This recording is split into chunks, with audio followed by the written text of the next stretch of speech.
এই ক্লাস থেকে আমরা এসি প্যারালাল সার্কিট এই টপিকটা শুরু করব। সো এটা আমাদের first class.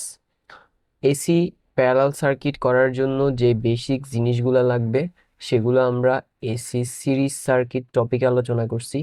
So parallel circuit করার আগে অবশ্যই সিরিজ সার্কিট করতে হবে, ঠিক আছে? ওকে, সো এই ক্লাসে আমরা তাহলে ডিরেক্ট ম্যাথ থেকেই শুরু করব। এখানে কোশ্চেনে বলছে a AC parallel circuit has 3 branches. That means একটা এসি প্যারালাল সার্কিট আছে যেটার টোটাল 3টা ব্রাঞ্চ আছে। Its branches impedance are 50 ohm, 30 plus J30 ohm, 30 minus J40 ohm respectively. That means যেই 3টা ব্রাঞ্চ আছে সেই 3টা ব্রাঞ্চের ইম্পিডেন্স হচ্ছে এই তিনোটা। এবার এখানে কোশ্চেনে বলছে find equivalent impedance, conductance, susceptance. That means first question অনুযায়ী আমাদেরকে সার্কিটের ইম্পিডেন্স, কন্ডাক্টেন্স এবং সাসেপ্টেন্স বের করতে হবে। ওকে, সো প্রথম কোশ্চেনটা আমরা করা শুরু করি। প্রথম ব্রাঞ্চের ইম্পিডেন্স হচ্ছে যে 50 ওহম, এটাকে আমরা ধরলাম Z1 which is 50 ওহম। এবার এই জিনিসটাকে আমরা এখানে এই সার্কিটে আঁকার চেষ্টা করি। আমরা জানি ইম্পিডেন্সের যে স্ট্যান্ডার্ড ইকুয়েশন সেটা হচ্ছে Z equal R plus minus J of X, আর এখানে জেড এর মানটা দেয়া আছে 50 ওহম, রাইট? তো এই 50 ওহম কি আর কে ইন্ডিকেট করে নাকি এক্স কে ইন্ডিকেট করে? অবভিয়াসলি এটা আর কে ইন্ডিকেট করে। আর মানে হচ্ছে রেজিস্ট্যান্স, আর এক্স কে করে না। কেন করে না? কারণ এক্স যদি হতো তার সাথে একটা জে থাকতো, বাট এখানে জে নাই। সো এটা রেজিস্ট্যান্সকে ইন্ডিকেট করে। দ্যাট মিনস Z1 ইম্পিডেন্সের মধ্যে একটা রেজিস্টর আছে, সেই রেজিস্টরটার রেজিস্ট্যান্স হচ্ছে 50 ওহম। সো আমরা এটা ধরলাম সেই রেজিস্টরটা, এটার রেজিস্ট্যান্স 50 ওহম। এরপরে সেকেন্ডটা দেখি। সেকেন্ডটাতে আমরা ধরলাম ওটার ইম্পিডেন্স Z2। Z2 হচ্ছে 30 প্লাস জে অফ 30 ওহম। এটাকেও যদি এবার কম্পেয়ার করি, এটা হচ্ছে 30 প্লাস জে অফ 30। এখানে আর এর মান হচ্ছে 30 আর এক্স এর মান হচ্ছে 30। দ্যাট মিনস রেজিস্ট্যান্সের মান 30 আর রিয়েক্ট্যান্সের মান 30। সো আমরা রেজিস্ট্যান্স, যেহেতু এটা একটা রেজিস্টর, দিয়ে দিই যার মান 30 ওহম। এবার এই রিয়েক্ট্যান্সটা কি, এটা ইন্ডাকটিভ রিয়েক্ট্যান্স না ক্যাপাসিটিভ রিয়েক্ট্যান্স? দেখা যাচ্ছে এখানে প্লাস মাইনাসের মধ্যে আছে প্লাস। যদি প্লাস থাকে তাহলে হবে ইন্ডাকটিভ, আর যদি মাইনাস থাকে তাহলে হবে ক্যাপাসিটিভ।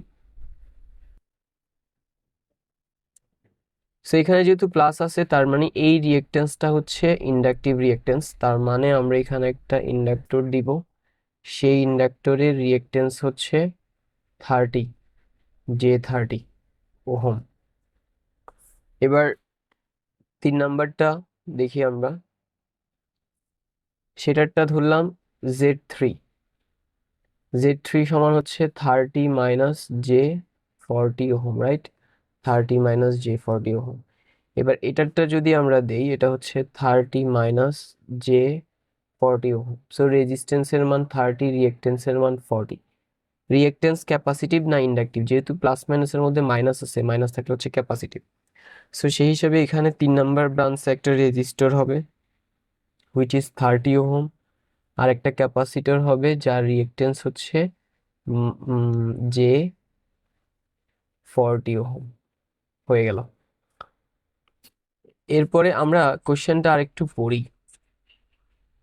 এখানে সেকেন্ড কোশ্চেনে বলছে branch currents and total currents বের করতে হবে। 2 নাম্বার কোশ্চেনে if supply is 50 volt, 250 volt, 50 hertz. যদি সাপ্লাই ভোল্টেজ 250 ভোল্ট 50 হার্টজ হয়, তার মানে আমরা এখানে যে সাপ্লাই দিব সেই সাপ্লাই ভোল্টেজটা হচ্ছে 250 ভোল্ট, আর সাপ্লাইয়ের ফ্রিকোয়েন্সি হচ্ছে 50 হার্টজ। সো সেই হিসেবে আমরা যেহেতু 1 নাম্বার করতেছি, আমরা 1 নাম্বারে ইম্পিডেন্স, কন্ডাক্টেন্স, সাসেপ্টেন্স বের করবো। প্রথমে ইম্পিডেন্স বের করি। সার্কিটের টোটাল ইম্পিডেন্সকে ধরলাম ZT।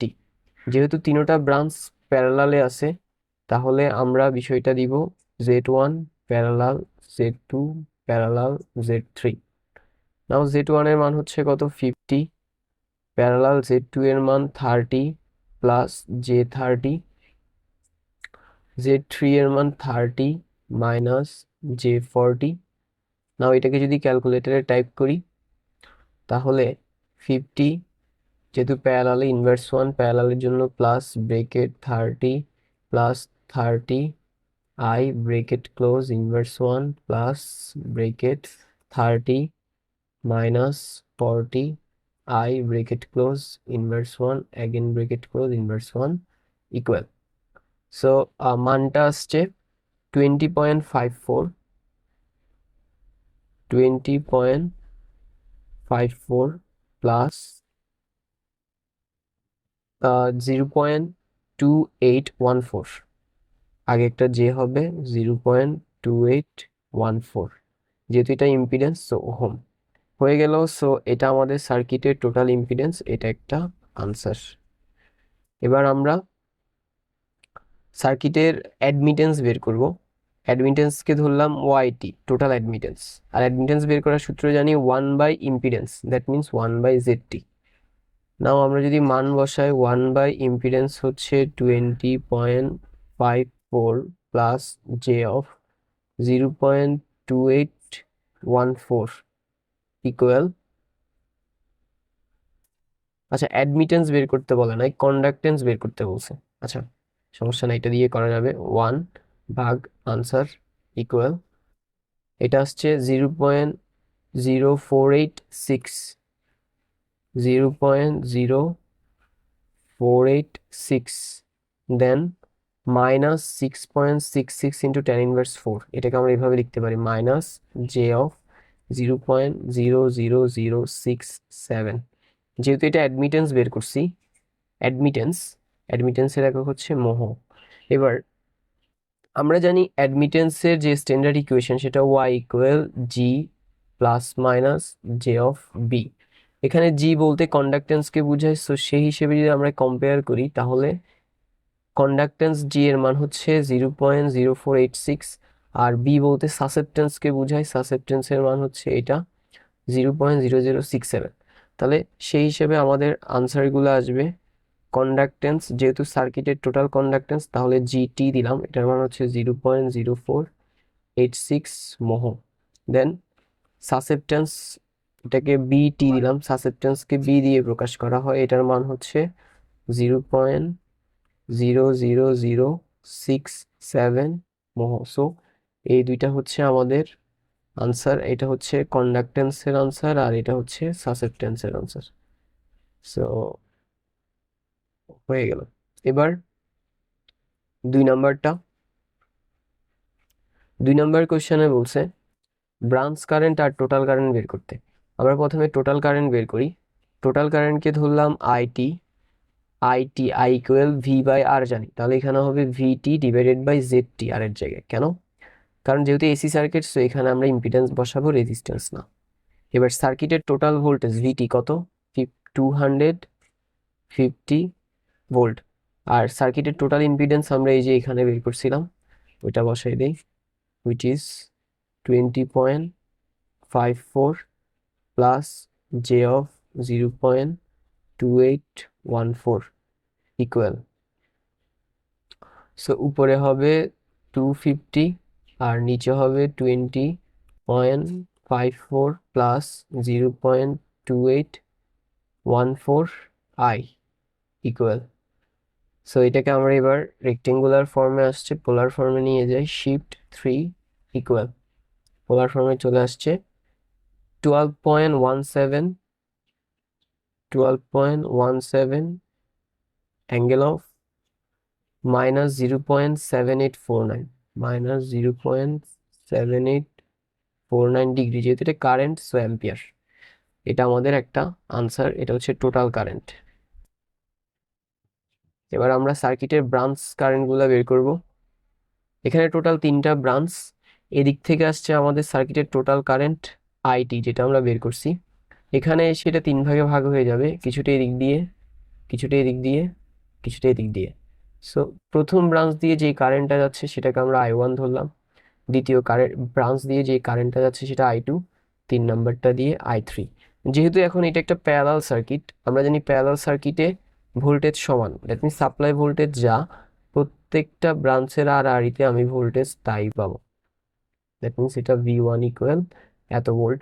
এই সেকেন্ড ব্রাঞ্চের আর আরিতে যে ভোল্টেজ পাবো সেটাকে যদি V2 ধরি, সেটার পরিমাণও 250 ভোল্ট। 3 নাম্বারটাতেও আর আরিতে ভোল্টেজ, এটাকে যদি আমি V3 ধরি, এটার পরিমাণও হবে 250 ভোল্ট। কেন? কারণ যেহেতু প্যারালাল, আমরা জানি প্যারালালে ভোল্টেজ সমান এবং সাপ্লাই ভোল্টেজ যা দিব সেটাই আর আরিতে পাবো। তো সেই হিসেবে এবার আমরা যদি প্রথমে I1 বের করি, I1 ইকুয়াল হবে V1 বাই Z1। V1 হচ্ছে 250 ভোল্ট, Z1 আই থিঙ্ক 50। সো 250কে 50 দিয়ে ভাগ করলে 5 অ্যাম্পিয়ার। এটা আমাদের অ্যানাদার আনসার, প্রথম ব্রাঞ্চ কারেন্ট। হ্যাঁ, এরপরে I2 বের করব। I2 ইকুয়াল হবে V2 by Z2।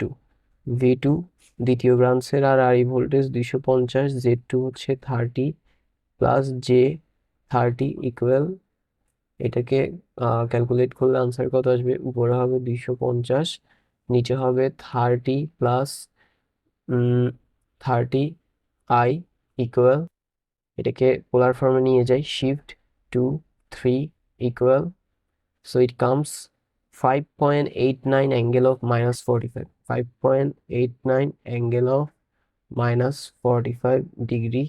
This is ampere in unit. So এটা হচ্ছে সেকেন্ড ব্রাঞ্চ কারেন্ট। নাও থার্ড ব্রাঞ্চ কারেন্ট, এটাকে আমরা I3 বললাম, এটা হবে V3 বাই Z3 ইকুয়াল 250 হচ্ছে V3, Z3 হচ্ছে 30 মাইনাস J40 ইকুয়াল, এটারটা কত আসবে? উপরে হবে 250 আর নিচে হবে 30 minus 40 I equal, so shift 2 3 equal, polar ফর্মে নিয়ে গেলাম, এটা আসছে 5 angle of 53.13 degree ampere. This is our third branch current. So these three are